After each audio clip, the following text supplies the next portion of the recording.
Evangelho de Lucas, capítulo 1. Eu acordei com esse texto na cabeça hoje de manhã. Acordei hoje de manhã, né? Acordei, eu já tinha uma palavra mais ou menos para hoje, e eu acordei com esse texto, fui dar uma meditada e dar uma lida no texto, dar uma olhada para o texto, e acabou que se tornou na mensagem que eu quero compartilhar com vocês hoje. Evangelho de Lucas, eu vou ler 3 versículos e depois vou tomar o restante do texto como base, mas eu sugiro que você leia depois em casa, nós não vamos fazer toda a leitura. Capítulo 1, versículo 5 do Evangelho de Lucas diz: No tempo de Herodes, rei da Judéia, havia um sacerdote chamado Zacarias, que pertencia ao grupo sacerdotal de Abias. Isabel, sua mulher, também era descendente de Arão. Ambos eram justos aos olhos de Deus, obedecendo de modo irrepreensível a todos os mandamentos e preceitos do Senhor. Mas eles não tinham filhos, porque Isabel era estéril e ambos eram de idade avançada. Eu quero ficar nesses 3 versículos. O evangelista Lucas, ele começa nos colocando no cenário da história. Ele começa aqui no versículo 5, depois ele fazer a saudação ali, seu escrito, o motivo de ele escrever o que ele escreveu aqui no seu evangelho. Versículo 5 ao versículo 7, ele vai nos posicionar em relação ao tempo, à época, ao que está acontecendo. Ele está nos incluindo dentro do cenário. E quando nós olhamos no tempo de Herodes, rei da Judéia,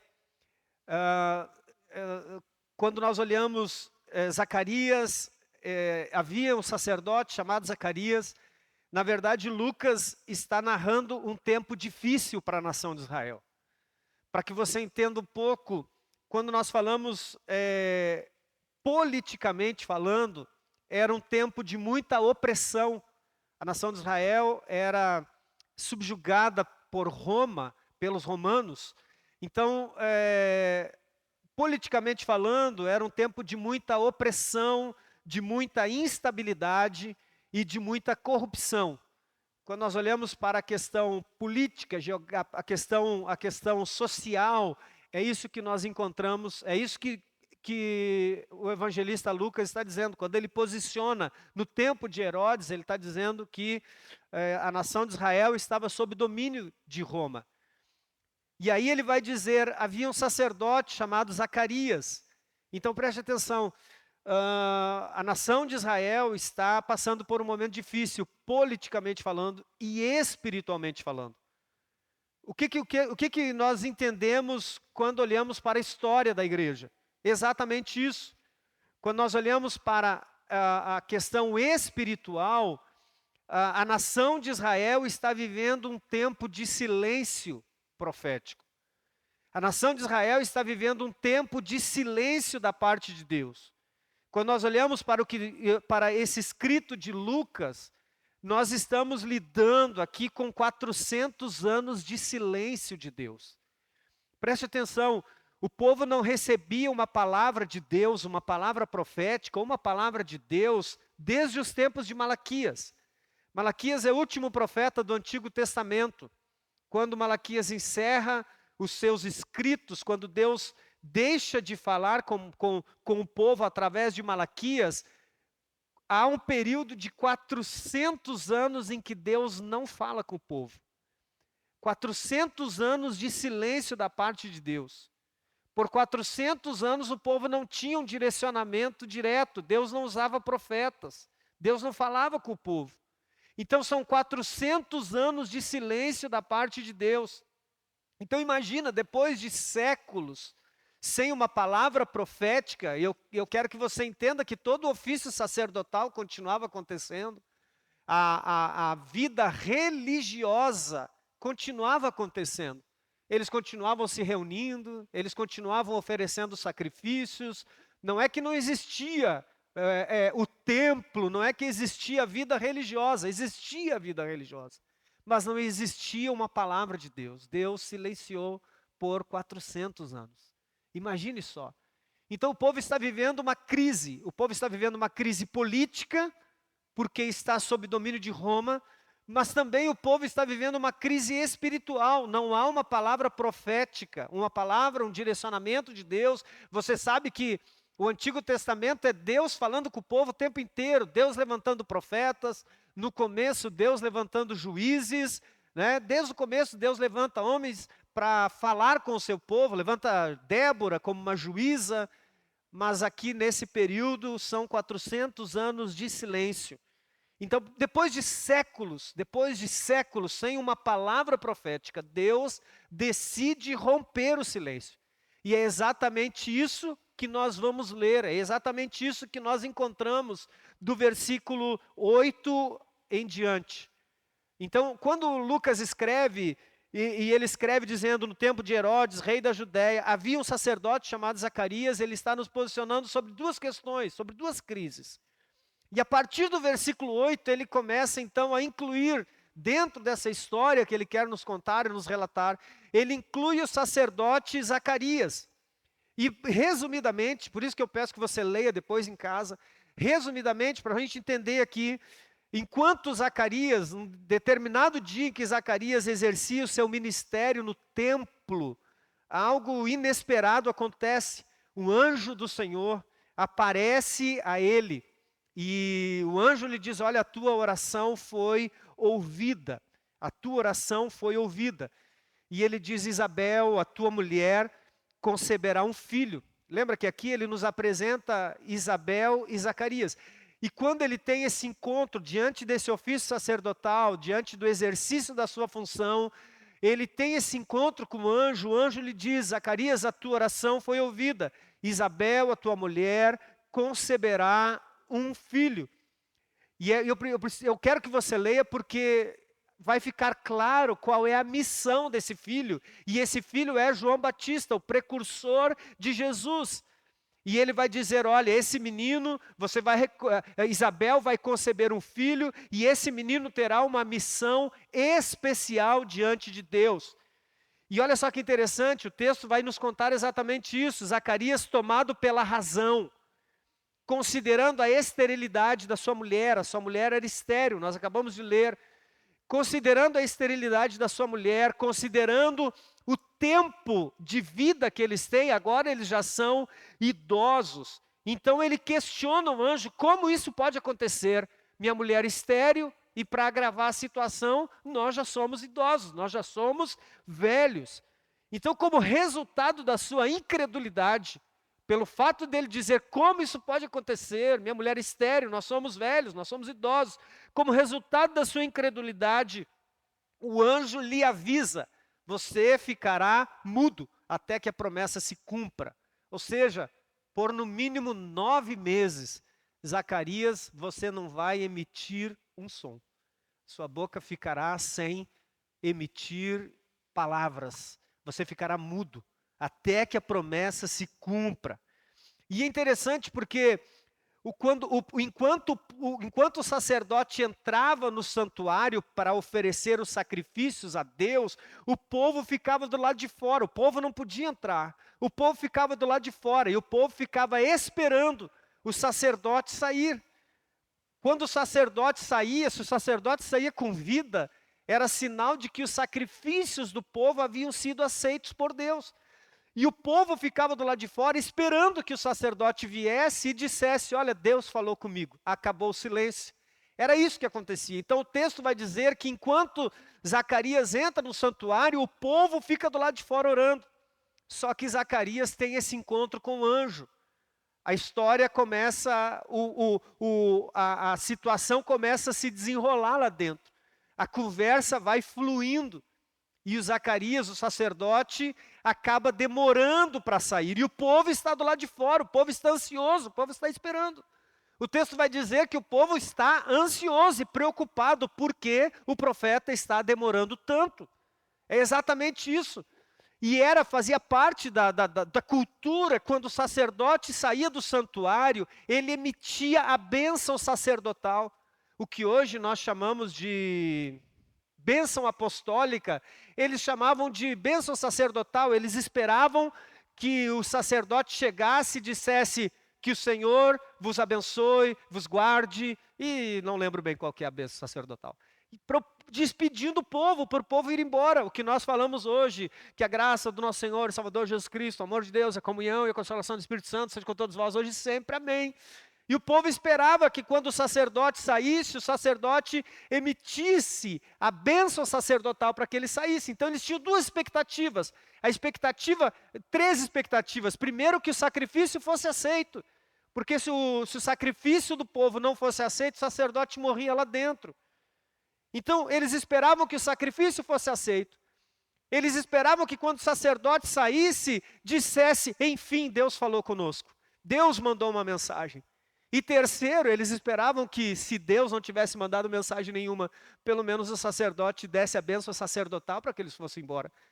E o texto diz que enquanto Zacarias está lá dentro, ele demora, porque a conversa começa a se desenrolar, o povo fica preocupado. Só que quando Zacarias sai, a presença de Zacarias diz para o povo o quê? O nosso sacrifício foi aceito.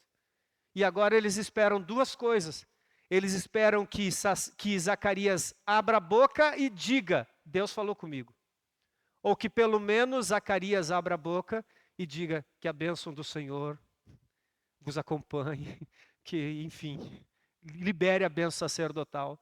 E o que acontece? Quando Zacarias sai mudo. Ele não tem nada para dizer. Ele não consegue falar absolutamente nada. Porque por causa da sua incredulidade, ele recebe como um castigo a mudez. Ele vai ficar mudo até que a promessa se cumpra. Então, quando ele sai, ele não pode falar com o povo. O texto vai dizer que ele espera cumprir-se o seu tempo de sacerdócio. Eu não sei quantos dias mais ele fica exercendo a sua função de sacerdote. E ele volta para casa. Imagina chegar em casa e a esposa, depois de dias longe dele, ele chega em casa e ele não pode dizer absolutamente nada. Ele não tem o que dizer, ele não pode falar, ele está mudo. Mas o texto vai dizer o quê? Que Isabel engravida. Isabel concebe no seu ventre a promessa, aquilo que Deus havia dito para Zacarias lá no santuário. Olha aqui. Então, quando ele volta, ele não tem o que dizer.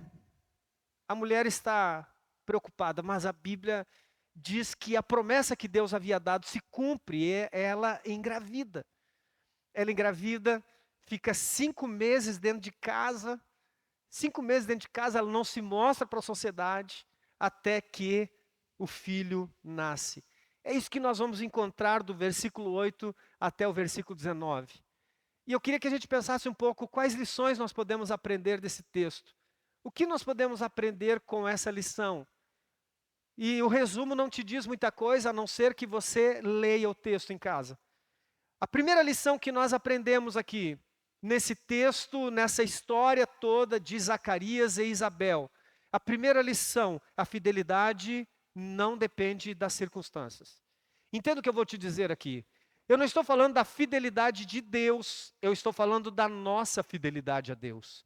A fidelidade não depende das circunstâncias. Olha quando Lucas faz questão de nos mostrar que mesmo que eles estivessem vivendo num tempo espiritualmente árido, num tempo espiritualmente seco. Lembra, Deus não falava com o povo, não havia manifestações de Deus nesse período. Então, mesmo que Zacarias e Isabel vivessem em um tempo espiritualmente árido, em um tempo politicamente opressor, Roma oprimia, em um tempo pessoalmente frustrante. Por quê? Porque a mulher era estéril. E ser uma mulher estéril dentro dessa cultura, nesse tempo, era sinal de um desfavor de Deus. Era sinal de um desfavor de Deus. Você não é uma mulher bem-aventurada porque você nem sequer consegue gerar um filho. Era assim que se pensava a respeito das mulheres. Era assim que se pensava a respeito da esterilidade. Então, a primeira lição que nós aprendemos aqui nesse texto fala exatamente sobre fidelidade. A fidelidade não depende das circunstâncias.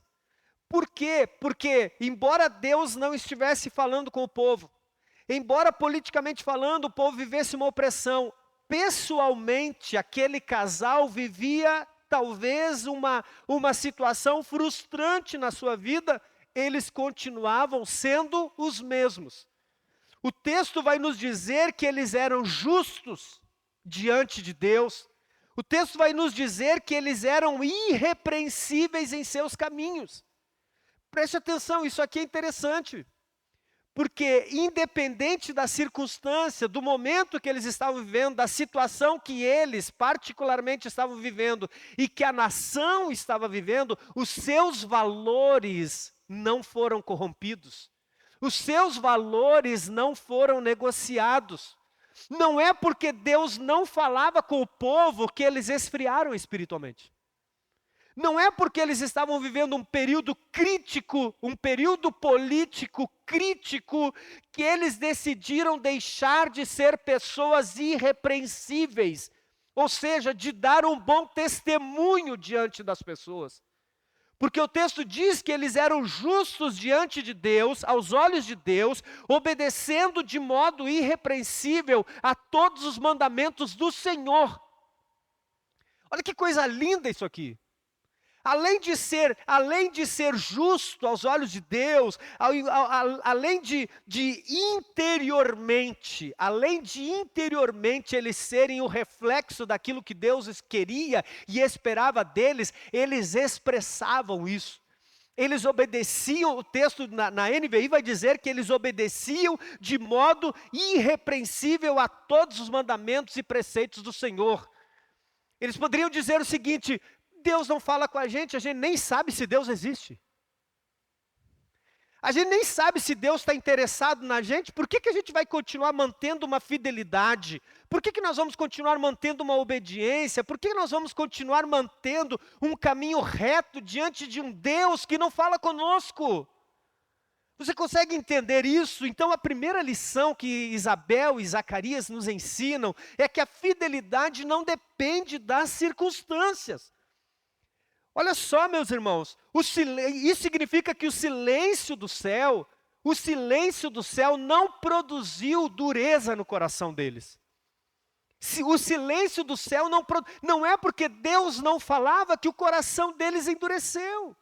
Não é porque os céus não falavam com eles, não é porque a demora, não é porque Deus silenciou por 400 anos, não é porque eles não ouviam mais a voz de Deus, que eles abandonaram a fé. Você consegue entender isso? O silêncio do céu não produziu dureza, a demora de Deus em falar não corroeu a fé desse povo. Não corroeu a fé de Zacarias e de Isabel. Nós precisamos entender isso.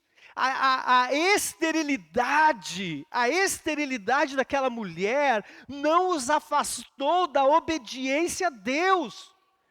O texto vai dizer que Zacarias estava no templo servindo.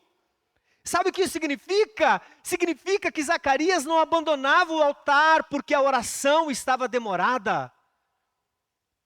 Zacarias não abandonava a sua função, o seu trabalho, as suas atividades, a sua devoção a Deus, porque Deus não falava com ele, porque a resposta que ele tinha pedido não havia chegado.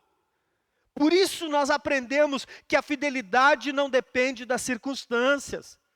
Isabel não deixou de temer a Deus, porque a sua vergonha, o seu opróbrio ainda permanecia, ainda prevalecia na sua vida por anos. Ela não ficava dizendo: ai que vergonha, o que as pessoas vão dizer? Ai que vergonha, as pessoas vão me chamar de desventurada. As pessoas vão olhar para mim quando eu andar pela rua, as pessoas vão, o que adianta eu ser justa, temente a Deus, se o meu maior sonho, o meu maior projeto, Deus não realiza? Essa é a lição. A fidelidade não depende das circunstâncias. O que eu entendo aqui é que a fidelidade deles não era uma reação ao que Deus fazia, mas uma convicção sobre quem Deus era. A fidelidade deles não era uma reação ao que Deus fazia. Eu não sou fiel a Deus porque Deus me abençoa. Eu não sou dizimista fiel porque Deus agora me deu um emprego melhor. Eu não venho para a igreja agora, eu vou ser fiel, frequente aos cultos porque Deus tem me abençoado. A fidelidade deles não era uma reação ao que Deus fazia, mas uma convicção. Eu sou fiel porque eu sei quem Deus é. Eu sou fiel porque eu sei quem Deus é. A fidelidade não é uma reação ao que Deus faz. Deus não fala comigo. Deus não me abençoa. Deus não me ajuda a resolver esse problema. Talvez as pessoas não digam isso, mas as suas reações refletem exatamente isso. Às vezes as nossas orações são: Deus, se o Senhor me abençoar. Deus, o dia que o Senhor fizer, nós estamos condicionando a Deus. Muitas vezes as nossas orações são colocar Deus contra a parede. E dizer: Deus, o dia que o Senhor me abençoar, Deus, se o Senhor me der um emprego com mais tempo, aí eu vou mais para a igreja. Tem muita gente que não tem emprego.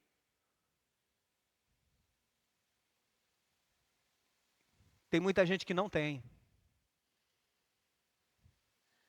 A fidelidade não depende das circunstâncias. Zacarias e Isabel, mesmo vivendo em um período politicamente opressor, mesmo vivendo em um período espiritualmente frio, mesmo vivendo um período pessoal frustrante, eles continuaram justos, obedientes a todos os mandamentos, obedientes e irrepreensíveis a todos os mandamentos do Senhor. Sabe, às vezes a gente fica olhando, os irmãos ficam olhando para os irmãos que não vêm. Às vezes eles ficam olhando para a igreja e, nossa, como a igreja está fria, né? Nossa, as pessoas não querem nada com nada, mas não é sobre eles, é sobre você.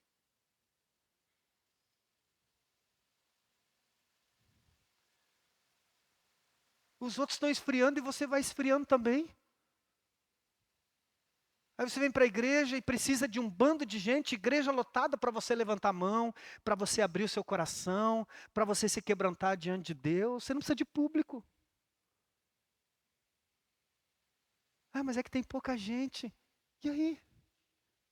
Você vai fazer as escolhas que eles estão fazendo? Ou você quer hoje olhar para Zacarias e Isabel? Porque Zacarias não estava nem aí. O tempo era frustrante para eles, espiritualmente seco. Mas você encontra Zacarias aonde? O texto diz, no tempo de Herodes havia um sacerdote chamado Zacarias, pertencia ao grupo sacerdotal, ambos eram justos aos olhos de Deus, obedecendo. O versículo 8 diz: certa vez, estando de serviço o seu grupo, Zacarias estava servindo como sacerdote diante de Deus. Ele falou: Deus não está falando, mas eu estou presente, porque a hora que Ele falar, eu estou pronto para ouvir.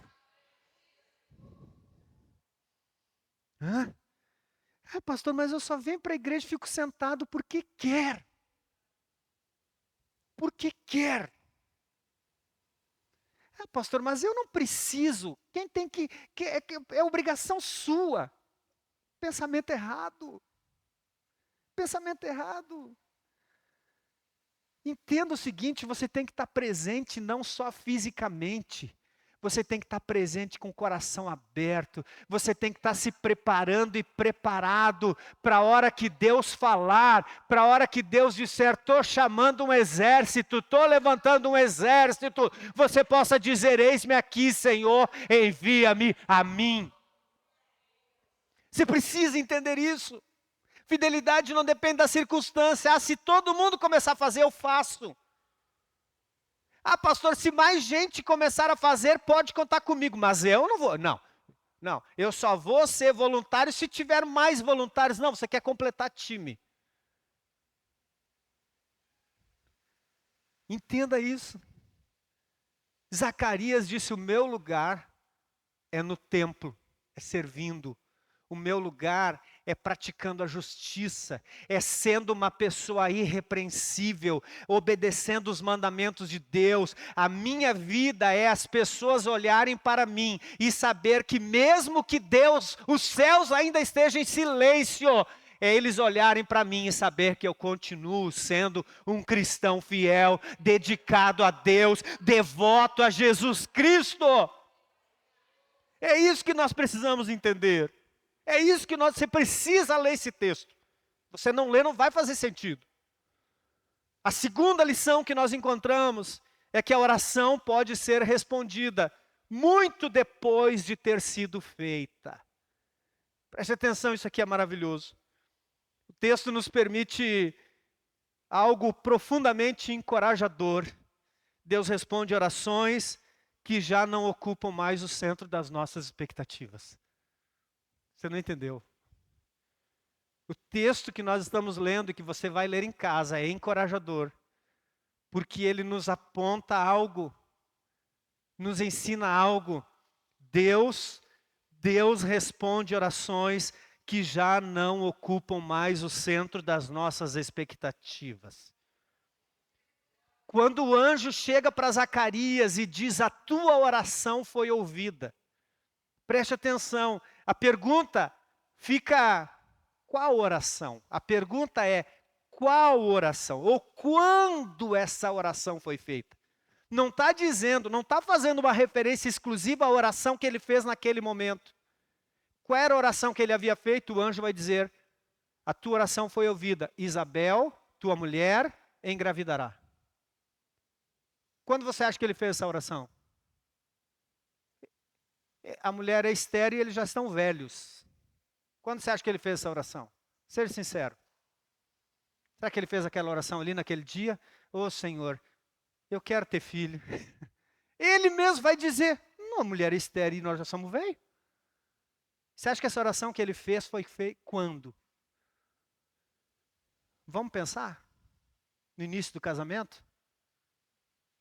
Os primeiros meses? Talvez os primeiros anos? Quanto tempo você acha que ele fez essa oração? Por quanto tempo? Por quanto tempo você está orando fervorosamente por algum pedido? Quanto tempo durou a tua oração de maior necessidade da tua vida? Quando você abriu mão dela? Você consegue lembrar? Será que durou um mês? Será que durou um ano? Eu não sei quanto tempo durou a oração de Zacarias e de Isabel. Mas eu acredito que não durou muito, talvez no começo do casamento. Você sabe, não existiam ferramentas, né? A medicina não era avançada, não tinha como saber se ela era estéril, se ela podia ou não podia ter filhos. Eu imagino que essa oração deve ter feita no começo do casamento, talvez nos primeiros meses, nos primeiros anos. Mas ele diz: já somos velhos. O que você imagina? Que essa oração já havia sido feita há muito tempo. Não era uma oração recente. É isso que nós precisamos entender. Eles já eram avançados em idade, a esterilidade já acompanhava há muitos anos. Então, mais uma vez, é possível e até provável que aquela oração tivesse sido feita no início do casamento, talvez repetida por um tempo, e depois, sabe o quê? Silenciada, aceitamos a situação. Ah, tá bom, Deus não quis, Deus não quer. E talvez eles tenham silenciado essa oração e a colocada de lado. Talvez isso tenha acontecido, a vida seguiu, o ministério continuou, o sonho talvez tenha sido arquivado. Deixa eu te dizer, o impressionante é que o céu não arquiva orações. Não, você não entendeu? Os céus não arquivam orações. Para eles o tempo da resposta já havia passado, mas para Deus o tempo da resposta ainda não tinha chegado. É isso que nós precisamos entender. Deus não tem um quartinho de orações esquecidas. Deus não tem um quartinho de orações esquecidas, porque o Deus que ouve continua trabalhando, mesmo quando já não falamos mais sobre aquilo. Ele diz: a tua oração foi ouvida. Não é está sendo, já foi ouvida.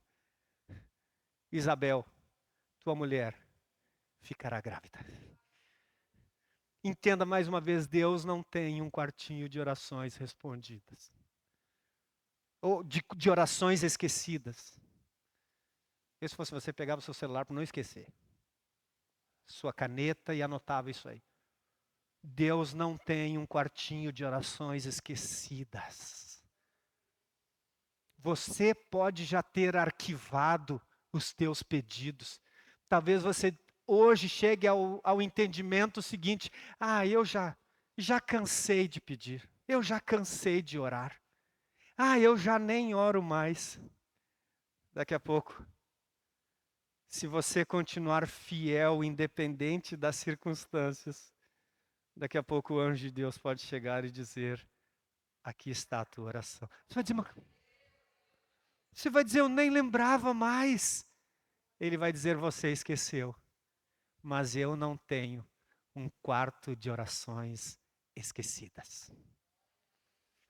A segunda lição que nós encontramos nesse texto é que a oração pode ser respondida muito depois de ter sido feita. E eu não estou te dizendo para você abandonar as orações, para você dizer, agora tudo bem. Não. Eu estou te dizendo que Deus sabe de todas as coisas. Eu estou te mostrando o exemplo de Zacarias e de Isabel. Primeira coisa que nós encontramos na vida deles é que a fidelidade não depende das circunstâncias. Eles se mantiveram justos, obedientes, irrepreensíveis. Eles tinham testemunho diante das pessoas. Eles continuavam trabalhando na obra de Deus. Eles continuavam fazendo. A coisa estava esquisita, estava frio. O espiritual estava frio. Deus não falava. O Roma estava oprimindo. Ela continuava estéril. Mas eles diziam, nós continuaremos servindo ao Senhor, nós continuaremos servindo a Deus. Nós não dependemos da circunstância, nós não nos movemos pelo que vemos, nós nos movemos pelo que cremos. A segunda lição desse texto, então, é que a oração pode ser respondida muito depois de ter sido feita. Talvez hoje Deus comece a resgatar na tua mente orações que você já esqueceu. A terceira lição que nós encontramos nesse texto: homens e mulheres piedosos também enfrentam crises de fé. Homens e mulheres piedosos. Quem eles eram? O que eles eram? Justos, irrepreensíveis, tementes, obedientes a todos os mandamentos do Senhor. Mas quando o anjo chega e diz, tua oração foi ouvida, tua mulher ficará grávida, ele diz, como? Como? Preste atenção, isso aqui é interessante. Zacarias não era um incrédulo distante de Deus. Zacarias não era um incrédulo, ele era sacerdote. Ele era justo, obediente, conhecedor das Escrituras. E ainda assim, quando o anjo de Deus falou, a fé deste homem vacilou. Sabe, isso aqui eu acho maravilhoso, porque a Bíblia não é uma história só de sucesso. Não é uma história só de homens que nunca erraram, que só acertaram na vida. Deus não permitiu que ficasse escondido as falhas, as fraquezas, as limitações, sabe por quê? Exatamente para isso. Para que quando você se deparar com situações na tua vida, você saiba que homens piedosos também enfrentaram situações como você. Quando nós olhamos para o texto, Zacarias era conhecedor das Escrituras. Quando o anjo fala, a fé daquele homem vacila. Então, mais uma vez, isso nos lembra que maturidade espiritual não nos isenta de momentos de conflito interior. A crise de Zacarias não nasce da rebeldia, não nasce da frieza, não, Zacarias não estava desviado. Zacarias, a crise da fé, na fé de Zacarias nasce da tentativa de explicar o agir divino apenas pela lógica humana. É aqui o grande problema. É quando nós queremos tentar explicar milagre. A gente diz, Deus, mas como?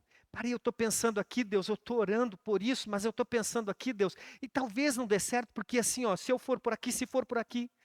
A bispa Sônia já diz que milagre não se explica, milagre se vive. E muitos de nós queremos buscar explicações para milagres. E aí que está o problema. Porque milagre não pode ser compreendido pela lógica humana. Ele tenta explicar o agir de Deus pela lógica humana. O anjo diz, ela vai engravidar. Ele poderia ter dito, aleluia, glória a Deus, maravilha. Mas ele vai conjecturar. Ele vai dizer, como assim? Como assim?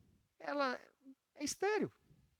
E nós somos de idade avançada, nós já somos velhos.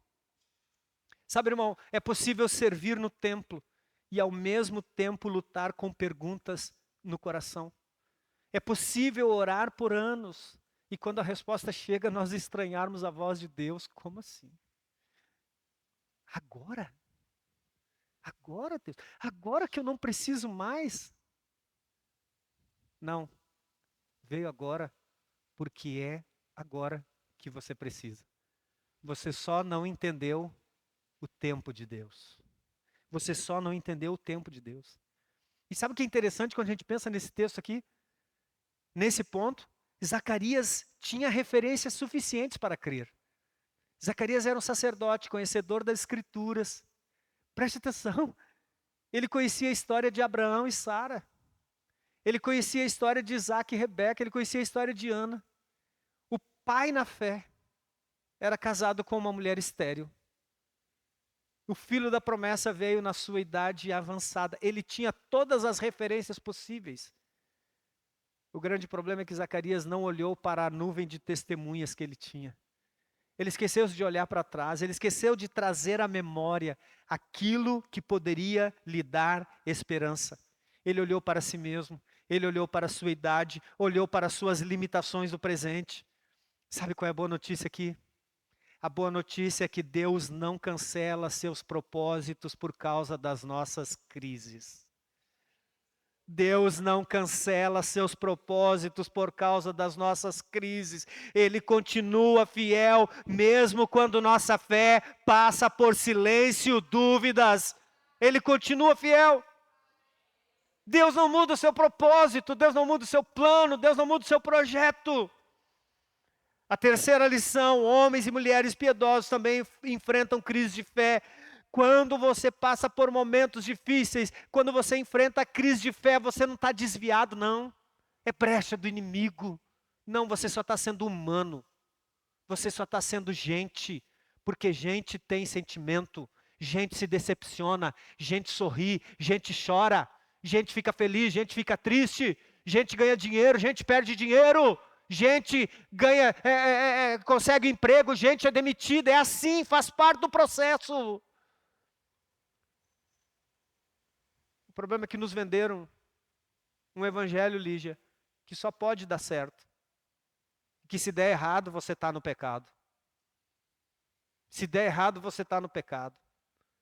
Antigamente, os crentes davam uma dor de barriga, alguém já chegava e dizia, precisa vigiar mais. Precisa pensar, rever a tua vida. Vai ver se não há uma brecha do inimigo. Não, foi só uma feijoada que eu comi. Daquelas bem temperada, um sarravulho daquele bem chegado no... Só isso. Mas antigamente para os crentes tudo era batalha espiritual, investida do diabo, ação do inimigo, brecha, pecado. Não. Só está mostrando que teu organismo funciona E ele está rejeitando aquilo que não está te fazendo bem. Antigamente se falava para alguém, olha, você precisa buscar um psicólogo. Não, é demônio. Hora que passa. Se falava em psicólogo dentro das igrejas, psiquiatra dentro das igrejas. Você precisa é orar mais, isso sim. Ainda tem um pouco desses negócios, ainda tem um pouco. Não, você não precisa orar mais. Só precisa de uma bela terapia, de uma bela conversa, abrir o seu coração. Vem aí o 30 semanas. Nem sabe o que é, tá dando aleluia, Angélica. Só pode ser coisa boa, né? Né, Angélica? Você deu se eu tô falando, só pode ser coisa boa, né, Angélica? Tô brincando com você, querida. Você consegue entender isso? Quarta lição que nós encontramos. Isso aqui. Meu Deus. A primeira lição, a fidelidade não depende das circunstâncias. A segunda, a oração pode ser respondida muito depois de ter sido feita. Deus ainda vai te surpreender.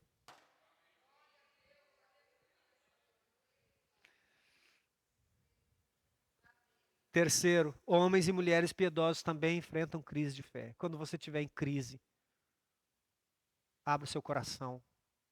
Seja sincero com Deus, com você e com as pessoas.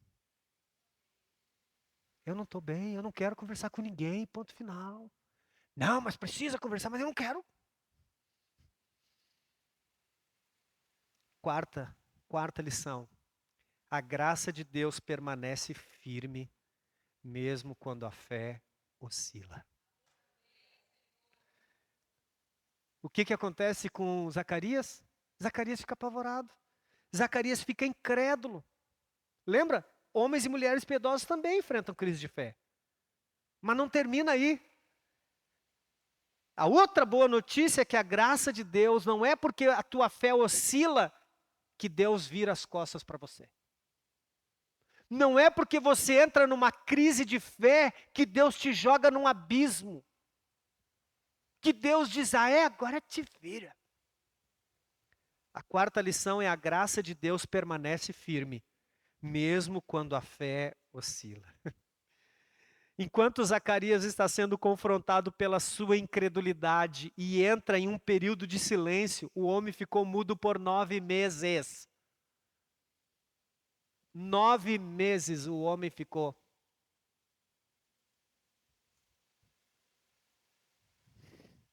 Por 9 meses. Ele ficou mudo. E Isabel surge nesse momento. Isabel surge no texto como um testemunho glorioso do agir de Deus. Quando a promessa se cumpre, Isabel não tenta explicar o milagre. Ela não tenta buscar explicação para o milagre. Ela simplesmente o adora.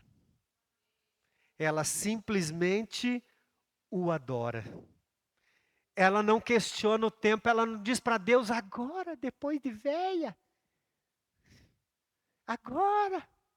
O que as pessoas vão pensar na rua? Ela não questiona, ela adora. Ela não questiona o tempo, ela entende aquilo como um favor de Deus. Isso nos ensina algo precioso. A graça de Deus não é interrompida pela nossa fragilidade. Sabe o que significa? A incredulidade de Zacarias não cancelou a promessa. Deus não retirou o filho. Deus não mudou o plano. Deus não substituiu os personagens. A promessa seguiu o seu curso. A graça permanece firme. Deus não diz para Zacarias, é? Então agora já era, vou dar o filho para outro. Não, Deus não cancela a promessa. Deus não muda o seu plano. Deus não tira o filho de Zacarias. Não é a tua incredulidade, não é a tua fé oscilante, Zacarias, que vai me fazer mudar de ideia. Eu tenho um plano. Eu tenho um plano. E o plano que eu tenho vai se cumprir. Porque não depende da tua, não depende da firmeza da tua fé, depende da minha graça. Tudo começa em mim. E Zacarias merecia, gente? Humanamente falando, Zacarias merecia? Não. O cara que tem um encontro com um anjo, em um período de silêncio em que Deus não falava com o povo, o anjo vem e fala: e aí, cabra? Tudo bem com você? Vou te dar um filho. A tua oração foi ouvida. Qual? Aquela que você já nem lembra mais. Aquela que você engavetou. Aquela oração que você fez na noite em que você casou, na tua noite de núpcias. Aquela oração eu estou trazendo à realidade agora. Ah, mas está fora do tempo. Está fora do teu, mas está dentro do meu tempo. Ah, mas é que não é. Ah, mas é que. Eu não dependo de você. A minha graça te basta. A minha graça continua firme. O meu favor. Isso é para te mostrar. Isso é para te mostrar que não é um benefício conquistado. É um benefício doado. Você não conquista nada de Deus. Já dizia o irmão Lázaro: tudo que eu tenho foi Deus quem me deu. Nasce nele, não nasce em você. Ai, eu acho que agora Deus vai. Ai, agora. Ai, porque eu tô. A graça de Deus permanece firme. Eu quero que você fique de pé.